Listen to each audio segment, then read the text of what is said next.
Good evening and welcome, everybody. Welcome to the Wednesday night nonfiction book club for Post SHTF. A couple quick announcements, and I'll repeat these at the end. I'm scheduled for surgery 1 week from today, so that's Wednesday. And then right after that, we are starting our Wednesday night book club at the church. So I'm going to be involved in that. I've been asking for it now for, 4 years. They finally started it. I've got to participate, and because I've been asking for it for so long, and that's going to be on Wednesday evenings. So we're going to move this back to Monday night. Remember, for the first 3 years, we did this on Monday evenings. So we're going to move our Wednesday night nonfiction book club back to Monday night.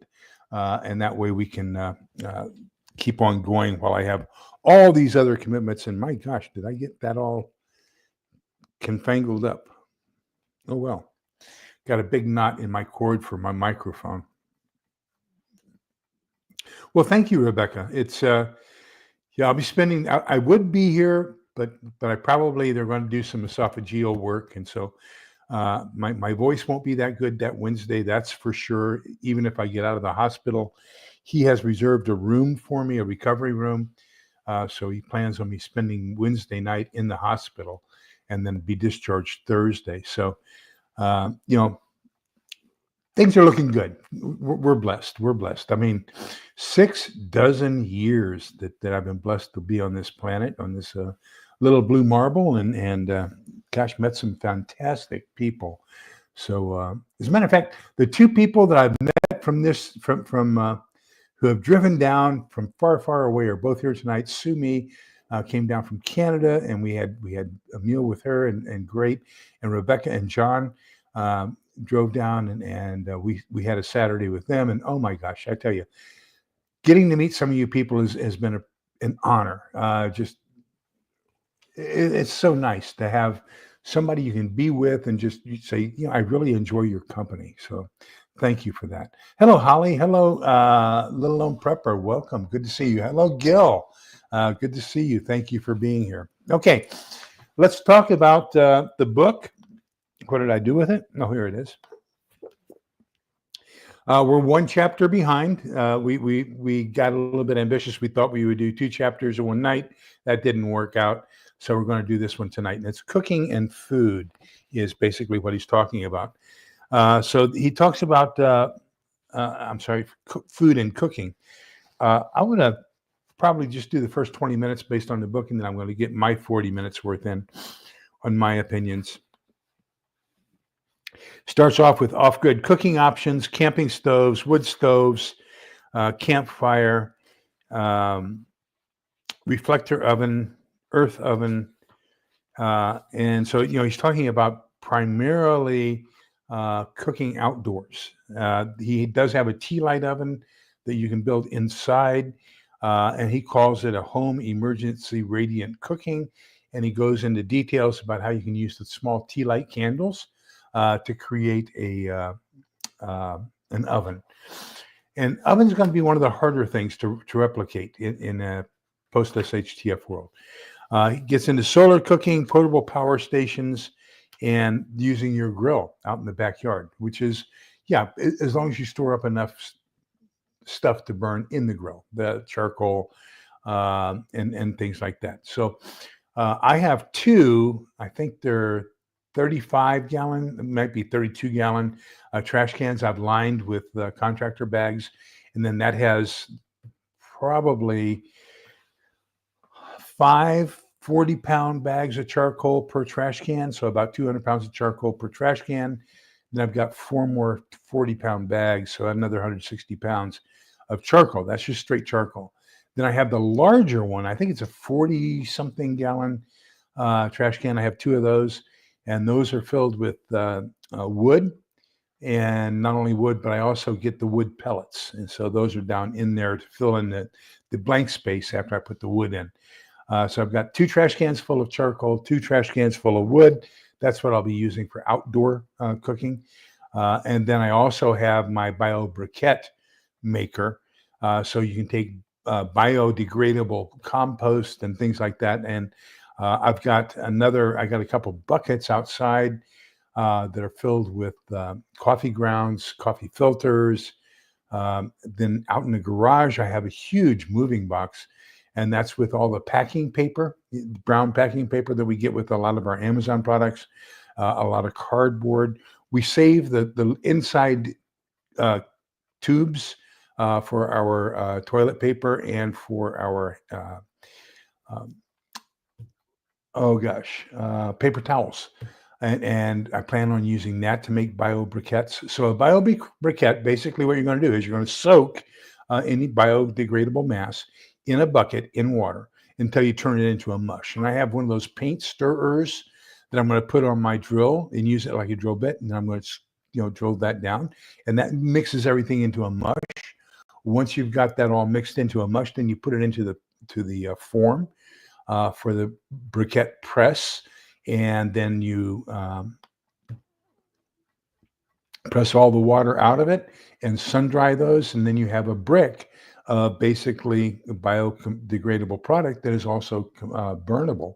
And it's basically, we learned it from the tribes, how the tribes do it in Africa. They will use animal dung, and they'll use grass primarily to make these bio briquettes. And so that's what I'll be using. So let me go back in here and let's check and see who all's here. And I think I may have missed one or two. Check on Laura Mannion, I see here. Patty's Garden. Muskoka Oma, hello. Good and Grace is a new one, so welcome. I hope you feel welcome here. I said hi to Gil, Sumi, Laura Mannion, Rebecca and John. John's probably there with her. Theoxerus, good evening, my friend. Kaylin, all right, good evening. Kaylin, I'm gonna make a comment here later on, and you're gonna have to pipe in with your opinion on it because we're going to talk about MREs. So you're my MRE expert, so you'll have to pipe in on that. Tammy Harden. Oh, by the way, for those of you who don't know, Kaylin Strain, who is here, and Kaylin, go ahead and put your link in there. On Sunday evenings, every Sunday evening at 7 o'clock Central, she does an MRE review. So if you're interested in MREs, you can go through, view all the back videos of Kaylin's on the MREs that she has done. She's done international. She's done Russian, French, American. I mean, she's done a whole bunch of MREs. So if you want to learn about MREs, that's where you go. Let's see if there's anybody else here real quick. I'm sorry if I miss you. I'm kind of flipping through here quickly. Rebecca's Homestead. Let me see. Can I? No. I can do it in the other program. I can't do it in this program. I was going to make Rebecca monitor a wrench, but Gail Gotcho, good evening. Welcome. Good to see you. From where? From the Philippines. Wow. That's fantastic. My roommate, when I was at language school studying Indonesian, was studying Tagalog. And there was an awful lot of similarity between Tagalog and Indonesian, like aku and a couple other words that are very, very similar.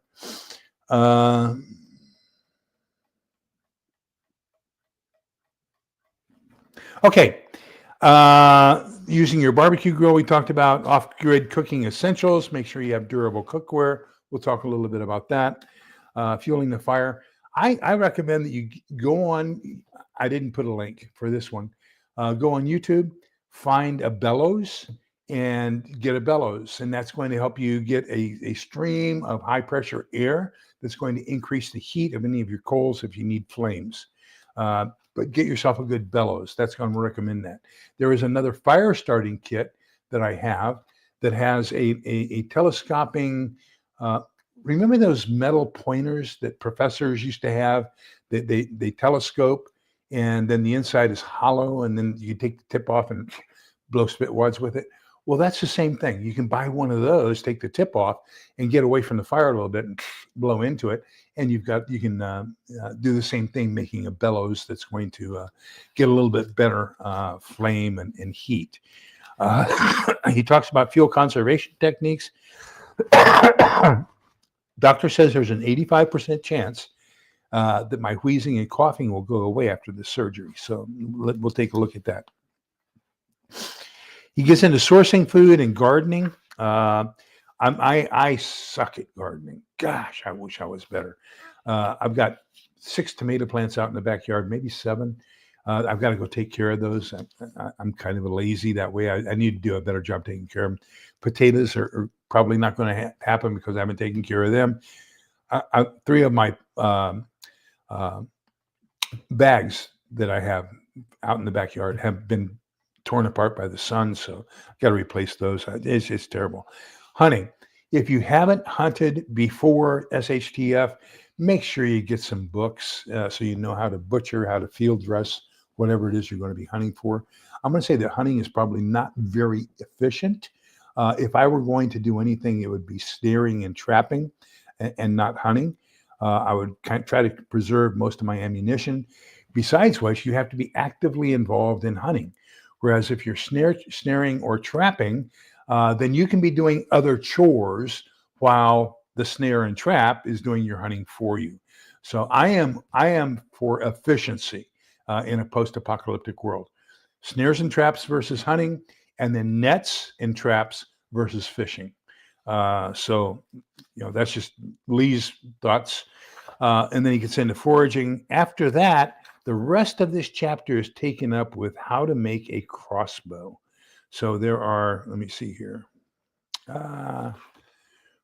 From page 121 to page 136. So 15 pages on how to make a crossbow. And he gives all the stuff that you'll need and how you make it and everything else. So pretty good overall quiet thing about how to make a crossbow.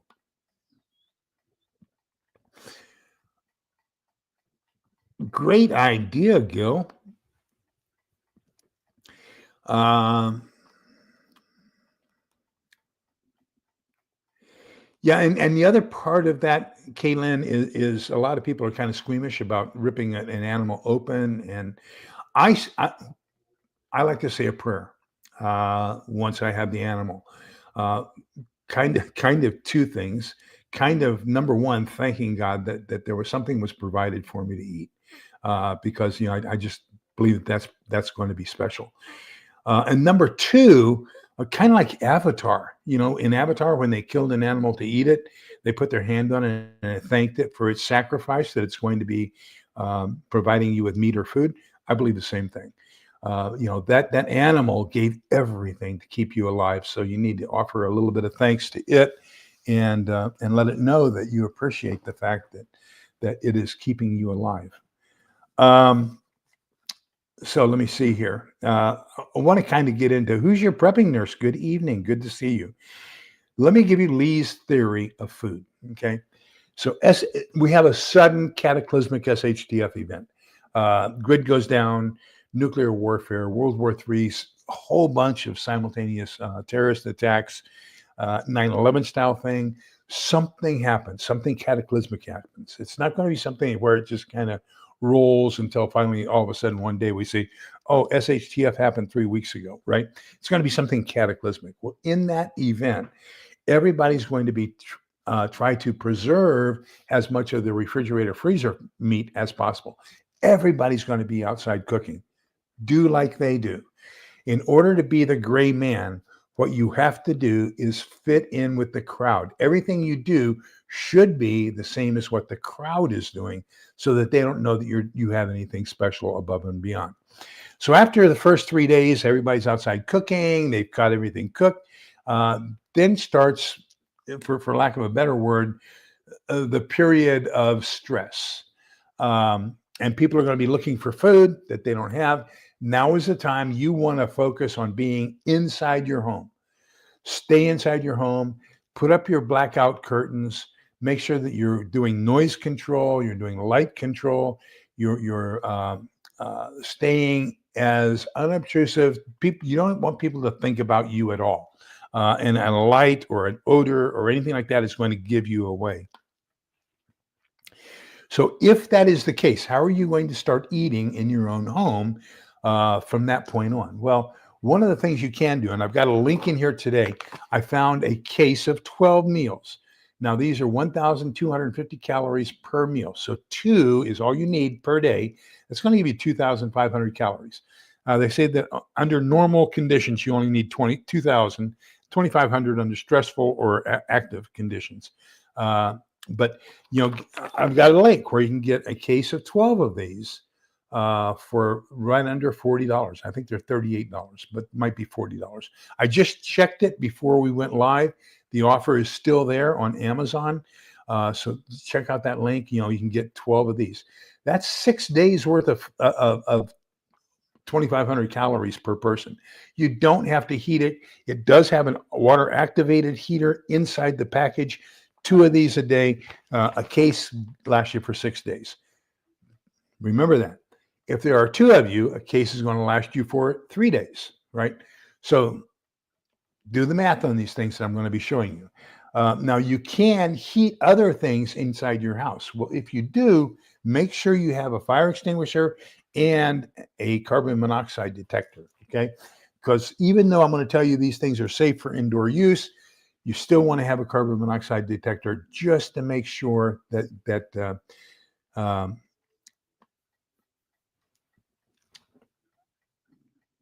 lost my train of thought. Golly.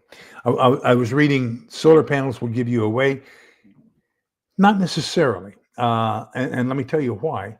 Because a lot of people have the solar panels installed to reduce or offset the cost of electricity. Okay. They might not have battery backup. Like I know the guy across the street doesn't have battery backup. I know the neighbor next door doesn't have battery backup, and they have solar panels. So just having solar panels, people are learning that, unless you have a battery backup, they aren't going to be any good in a grid down situation. I think that's kind of got everybody in the neighborhood on the mindset that the solar panels aren't going to do you any good in an SHTF situation. So that's why you want to exercise light control. Kaylin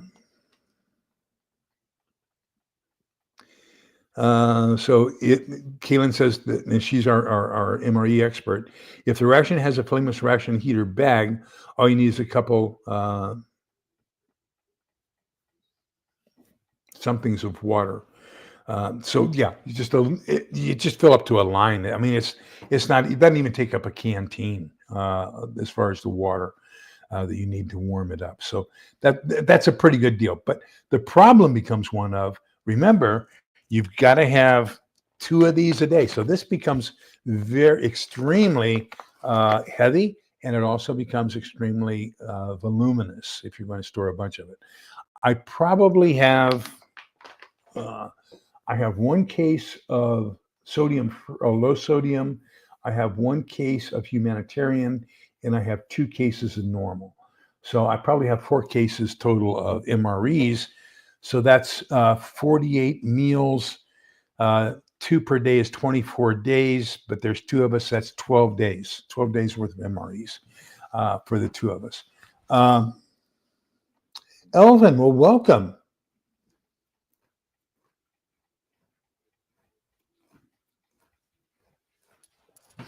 No, I didn't do a ham radio special last night, but I do ham stuff occasionally.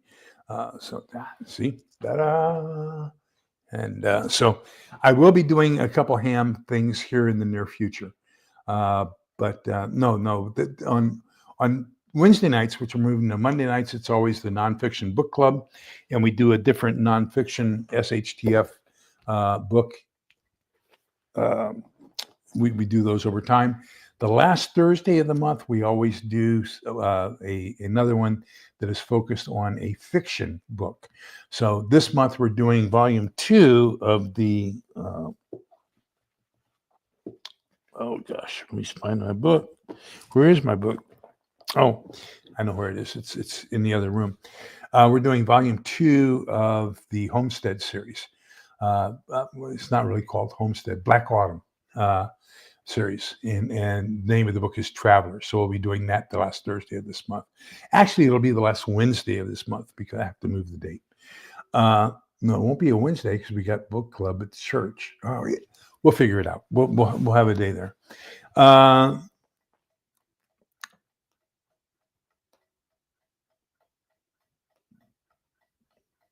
Shenanigans, good evening. So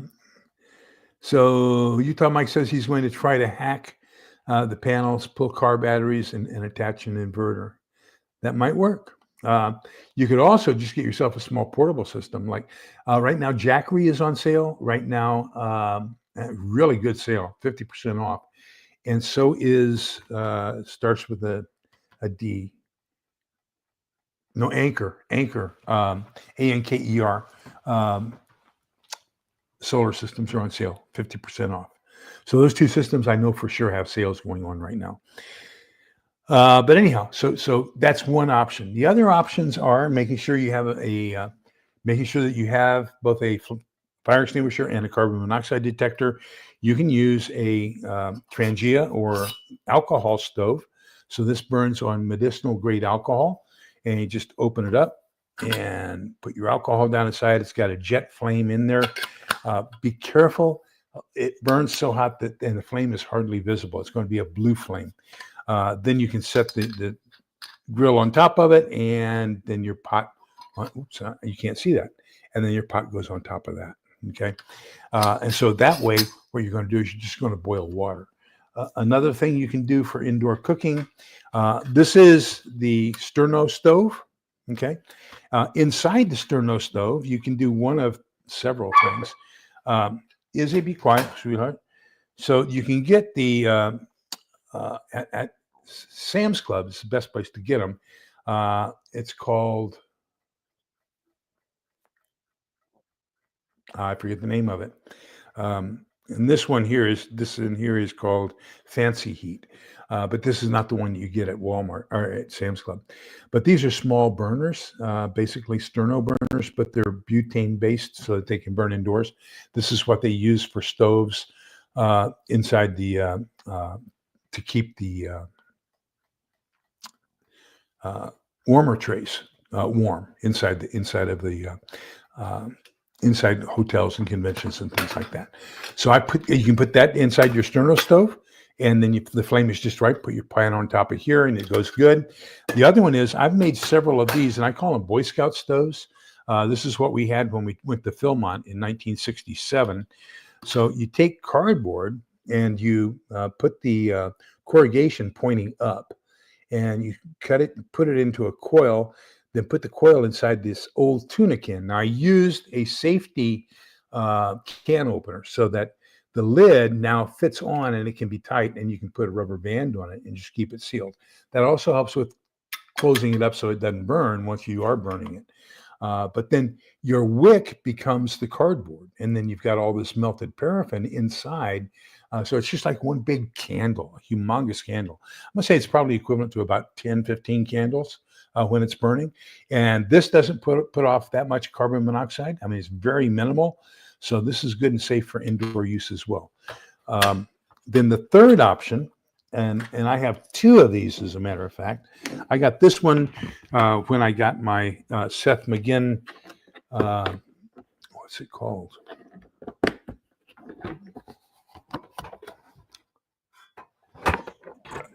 Can cooker, okay? So this came with the can cooker, and this is a butane stove. And so this little part opens up here, and you put your butane bottle inside, safe for indoor use. That's another thing you can do as far as indoor cooking. So those are three things that I recommend you can get for safe indoor cooking. Haven't talked about an oven yet. So there is a Coleman oven that fits on top of the Coleman burners. You can use that on that as well. You can also set it on top of the Sterno stove.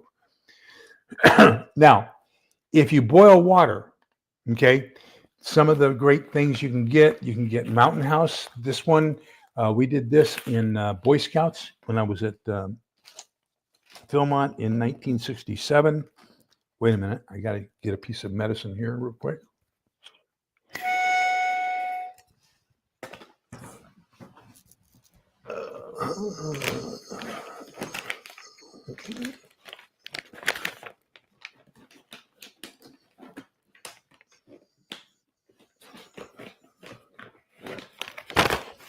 Some of the other meals that you can get that just require adding hot water are Peak.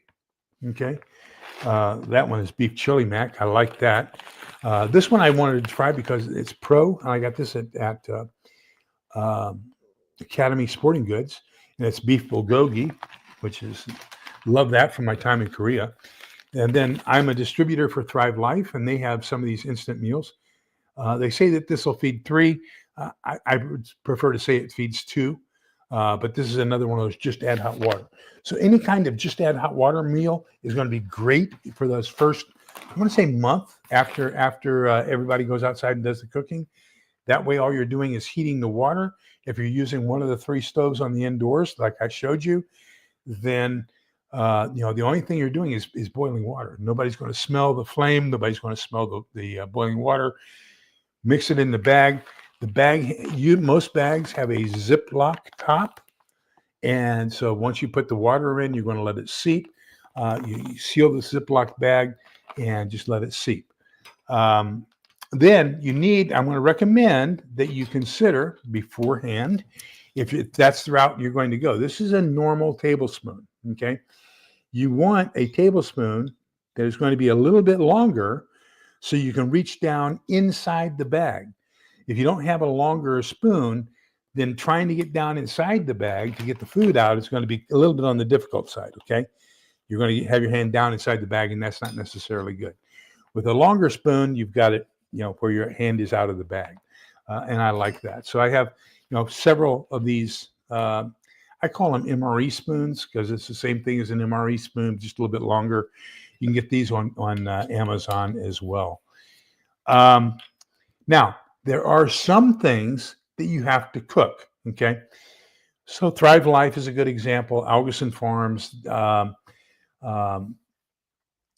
are some of the others? ReadyWise, LDS, Provident Living Center Foods, Rainy Day Foods. These are, anytime you have components and you're going to mix those with others, that's going to require cooking, okay?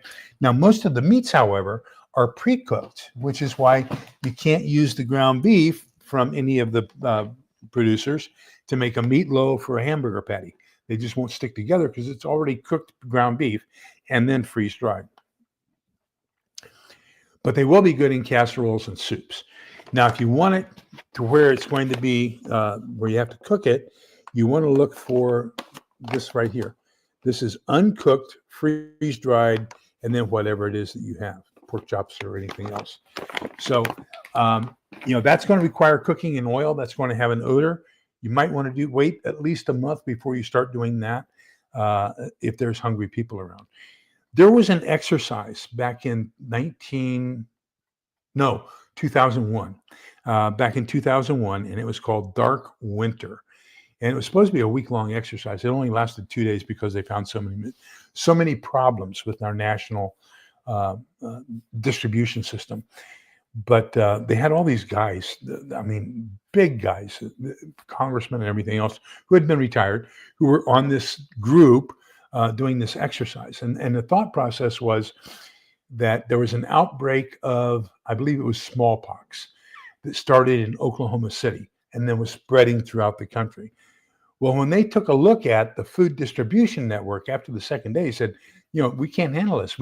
Our infrastructure will not support a total breakdown and everybody being inside as a reason, a lockdown basically, which is why it was only about a 75% lockdown in 2019, 2020, because they realized as a result of the 2001 dark winter exercise that would totally shut everything down and people would start dying big time. So make sure you have at least a 1 month supply of food inside your house. Make sure you have all that kinds of stuff. Another good company that I really like that you just add hot water to is Nutrient Survival. There is a code in the description.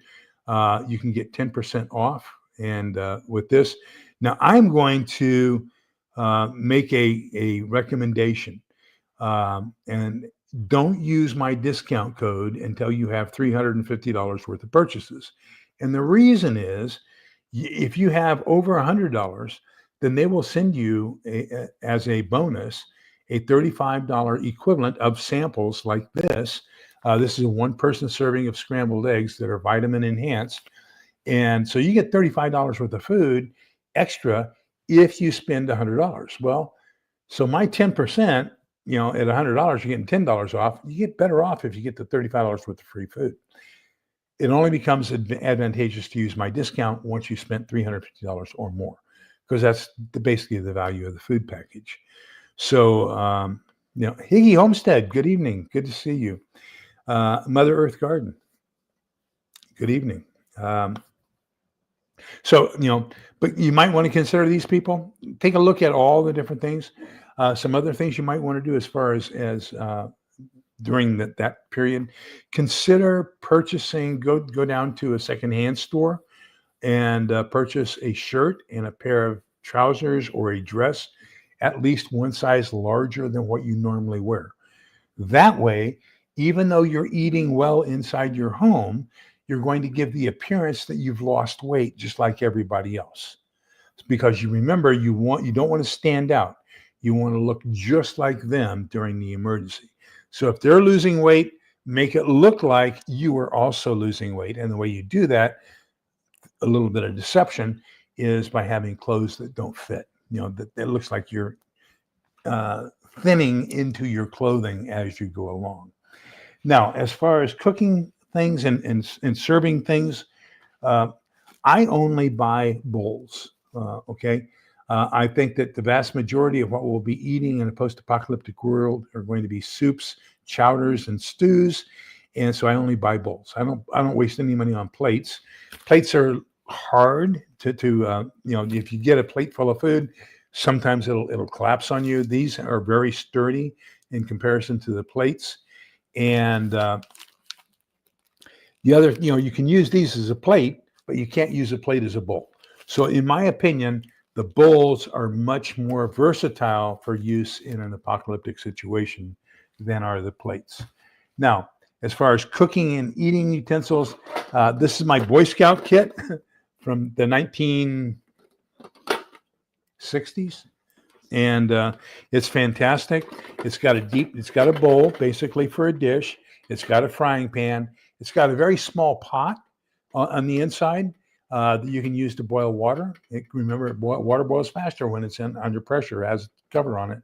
And it also has a hot chocolate cup, is what we drank back then. We didn't drink coffee in the Boy Scouts, but it has a cup we put in hot chocolate into it and drank it from that. Great kit. If there's a Boy Scout store, and you can probably find it on Amazon, but if there's a Boy Scout store close to you, it's a great cook kit. I strongly recommend it. Of course, the other one is the U.S. Army mess kit, and it's got a frying pan, and then it's got a divided kind of a bowl plate. So it's kind of a bowl plate, right? It's got two divided areas that you can use for a bowl type situation. So those are two that I strongly recommend. There's a company, Self-Reliance Outfitters, and that's Dave. What's Dave's last name? He's a real great bushcrafter guy. I purchased most of the cook gear and eating gear that he has, but he has a really great cook set. He has several great cook sets. He has some of them based off of canteen cup cooking, water bottle cooking.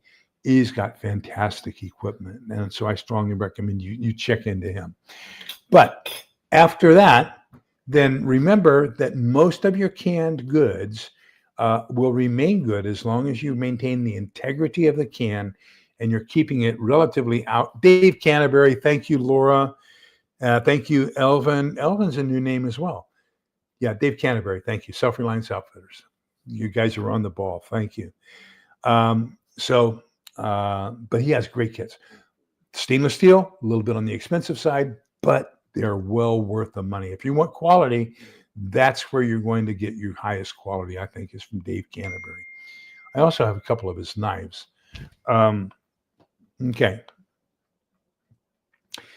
Canned goods, remember that everything basically that is in a can, because of the temperatures that they use to cook it, is going to be pre-cooked. okay, because temperatures are used to seal it.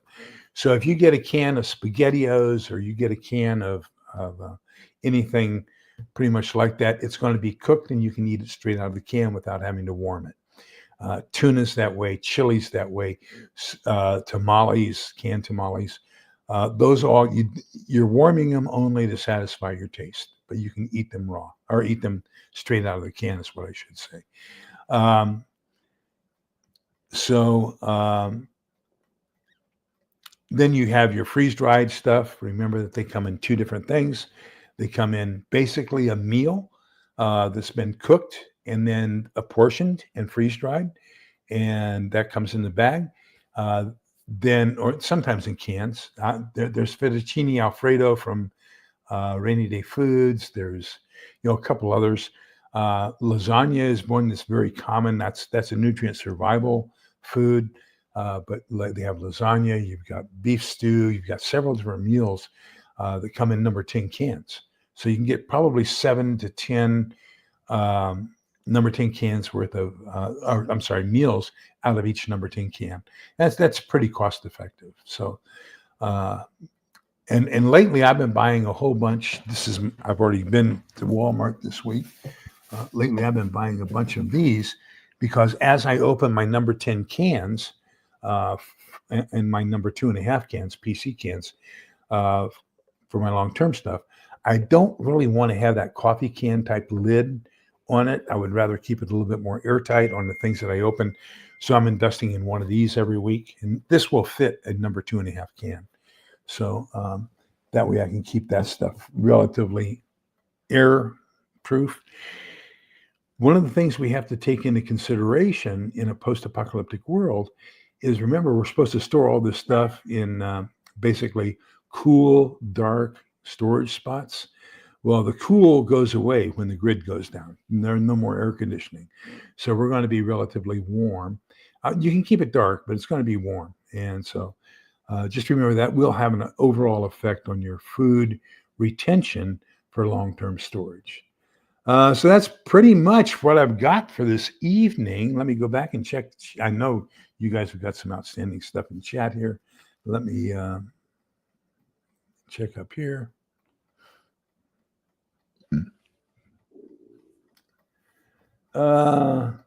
Freeze-dried wholesalers has uncooked freeze-dried meats. Absolutely.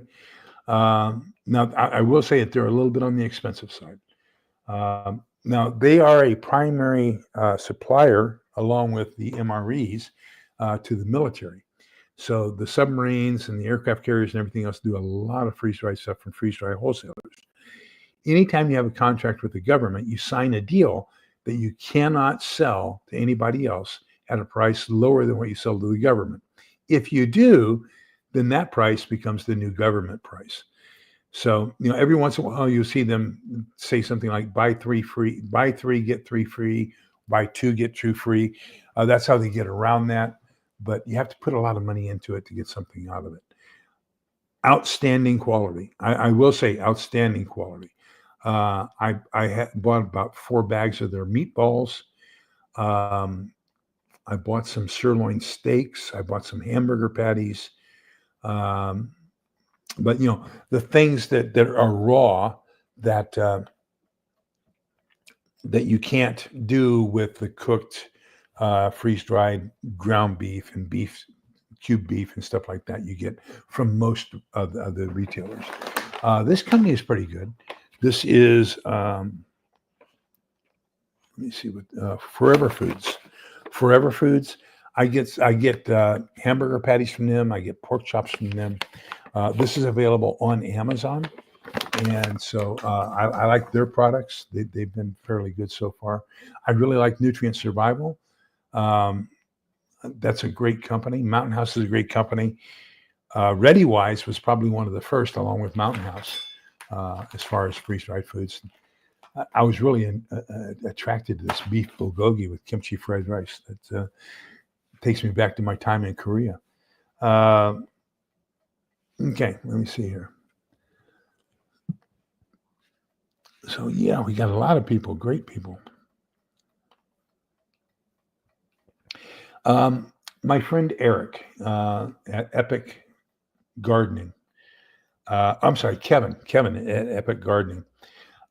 He did a 20 foot by 40 foot patch of wheat in his backyard. And he when he harvested that, it was only enough wheat to make enough flour to do 1.5 loaves of bread. So, if you think you're going to do a backyard garden and survive off of it, chances are you aren't. You're going to have to do a lot more than that. Make sure you look into foraging as well for your local area. Once again, that's going to be something that's going to be very time consuming, and you have to be fairly knowledgeable of it ahead of time. So make sure you get the books or take a class on it with somebody local to your area. Foraging is always extremely local. And I'm taking a foraging class at the end of next month for here in Central Texas. Although, we did prickly pear when I was in Boy Scouts. And so we still have prickly pear here in Central Texas.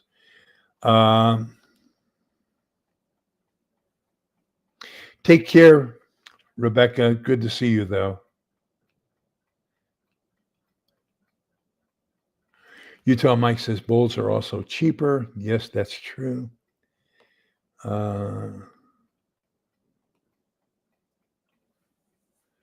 Keelan says she has a Polish Scout mess kit, similar to the Boy Scout mess kit that I have.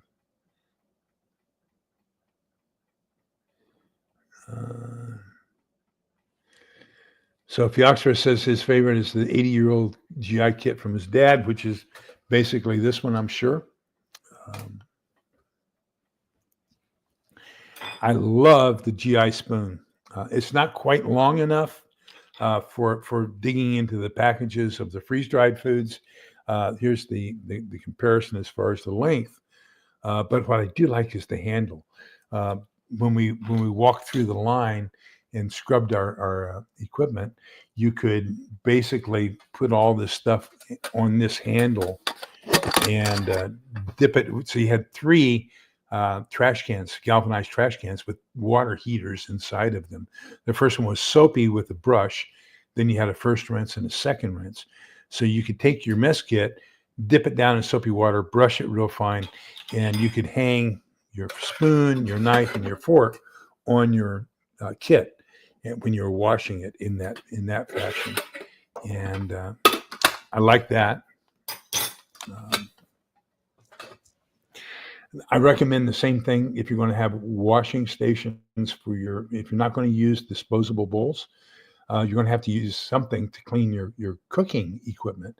I recommend those tubs. I think I've shown them to you before. I'm going to do another video on them. But I got those sink tubs, and I've got 3, a red, black, and a white. And so what I do is one has the soap and hot water. Well, probably cold water by the time you get to the second or third day, I'm sure. One has soapy water, first rinse, and a second rinse. So then I'd get rid, at the end of the day, I pour out the soapy water.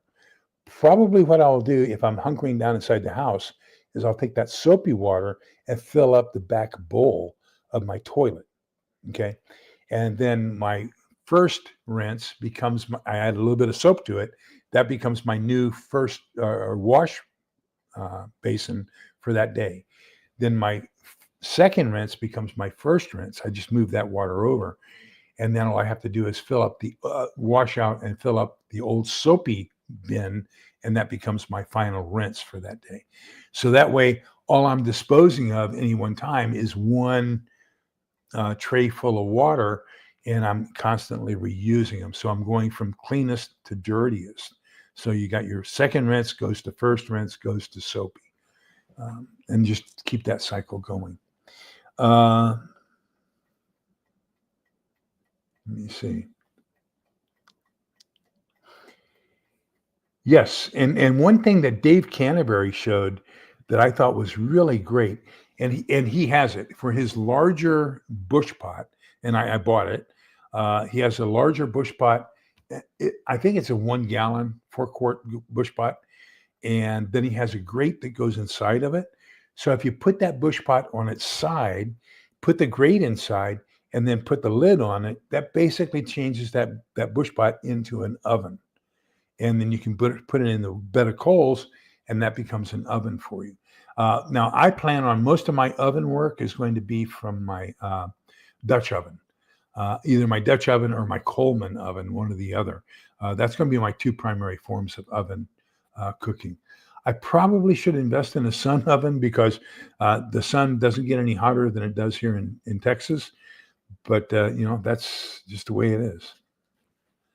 I don't have one. I should make one or buy one. Let me see.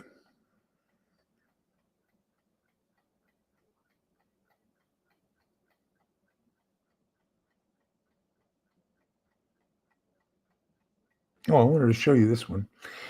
Sue Me shared this with me the other day, and I think this is genius. I really, really like it. So, share screen. I want to share it with you. She found this on, let me see if I can find it.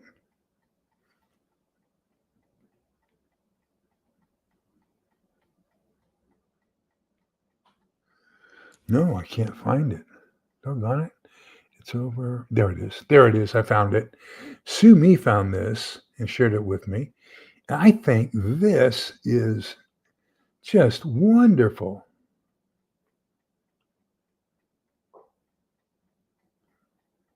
Come on. There we go. This is from Layman's. And then I checked. It's about $20 more if you get it on Amazon. But this is a lantern that uses lantern oil or paraffin oil or butane or propane or whatever down below. And it's got this really big wick. It's 7/8 of an inch wick, wide wick. So the wider the wick, of course, the more heat it's going to produce. That's probably the widest wick I've ever seen on a lantern. And then it comes with a little cook kit up top. So you got a little bitty pot that you can use, and it's got a little grill up on top up here so that it's focusing all this heat from this wick up here so that you have, I need to do it up on this. So you're focusing the heat here up on top, and you get this little, it looks like a camping type system of a pot. But I mean, gosh, if you can warm up enough hot water for a cup of coffee or to add to an instant meal or something like that while you're providing light, then that would be fantastic. Now it says that the tank holds 24 ounces of fuel, and it says that depending upon flame length, flame height, you can get 10 to 12 hours out of each tank. Well, that's more than enough for a night. That's probably enough for 2 nights. But anyhow, wanted to share that with you and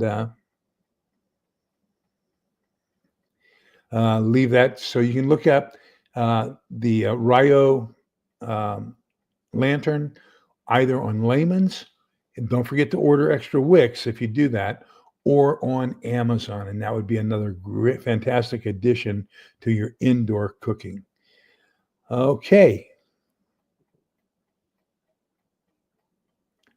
So let me see anything else. So Utah Mike eats canned corned beef with yellow mustard. I don't care for the canned corned beef at all. I guess tastes change as you get older. I used to really like corned beef hash in a can, and ate that an awful lot when I was single. I don't know. I can't eat it anymore.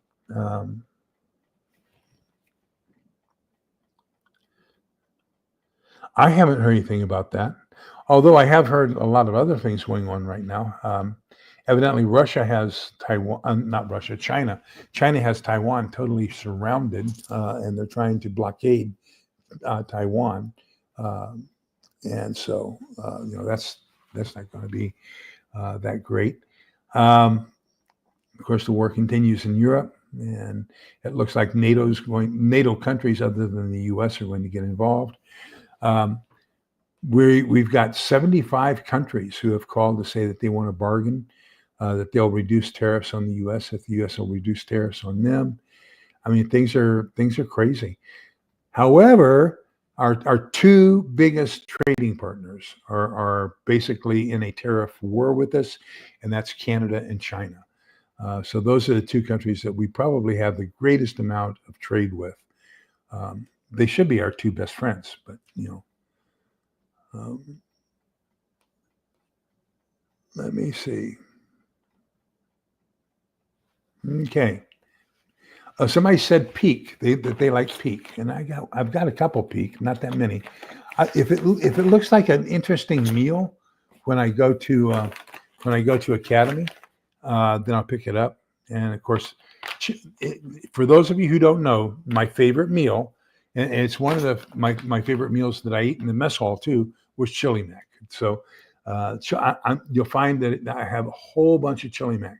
I have Algerson Farms chili mac. I have Mountain House chili mac. I have beef chili mac. I have Campbell's soup chili mac. I've got chili mac out the wazoo. I just think that it's a very hearty meal. I plan on making it when I get done with all my pre-made meals. I've got several cans of macaroni from the LDS Provident Living Center. I've got several cans of freeze-dried cheese from Thrive Life. I've got the ground beef from Thrive Life, and I'll be able to make my own chili mac using other materials. So that's all going to be great and good to go. So chili mac and soups and stews and chowders are going to be primarily what we'll be eating here in this house. Oh, and that and chicken and rice. So my other favorite one is chicken and rice. We have a small, basically a 4-cup rice cooker that doesn't use that much energy. And so I can use it either with the Jackery or with the whole house system. We'll make a regular 4-cup rice certain thing when we make it. We'll add in 1 can of the Costco canned chicken breast.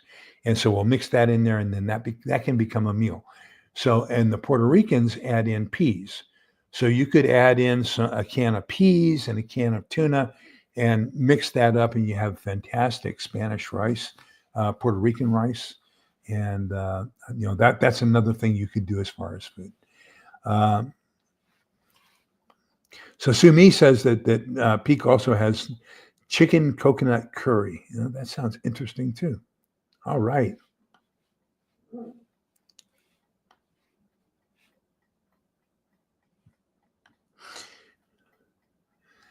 I have not had a rodent problem yet, but of course I keep traps and everything pretty much going throughout. Almost everything I have is double sealed one way or another. So, for example, all of this is in a 5-gallon bucket with the lid on it. And what I have found is when you have these sitting like this, when they're sitting like this, everything settles to the bottom. So it's very easy to take one of these where everything's settled to the bottom, and you can kind of layer it so that now it doesn't take up as much room as it does if you put it bottom to bottom, because of the effect of everything settling down to the bottom. So I will lay these, I'll put these into a 5-gallon bucket and put these in there. The other thing I'll do is I had all the shipping labels from when I owned my shipping store. I still have a roll of shipping labels. And I will put on there the contents of each bucket and then slap that tape onto the bucket so that I know exactly what's inside each bucket. But that's just one of my quirks. Okay. I've only got 5 hours with StreamYard this month. So let's go ahead and try to cut this short right at 5 hours. And let me get my reading here for you. Don't forget, we're going to start on Monday nights. Starting next week, it's going to be on Monday nights for the Nonfiction Book Club, just like it was for the last several years. So we're going to move away from Wednesday back to Monday. We still will have the last Thursday, although I have to make a concession for this last Thursday. I think I'm going to move it earlier one week. I don't know. But it won't be on the last Thursday because the seniors group is doing our out-of-town trip and dinner, and that's going to be up to the old Stagecoach Inn in Salado,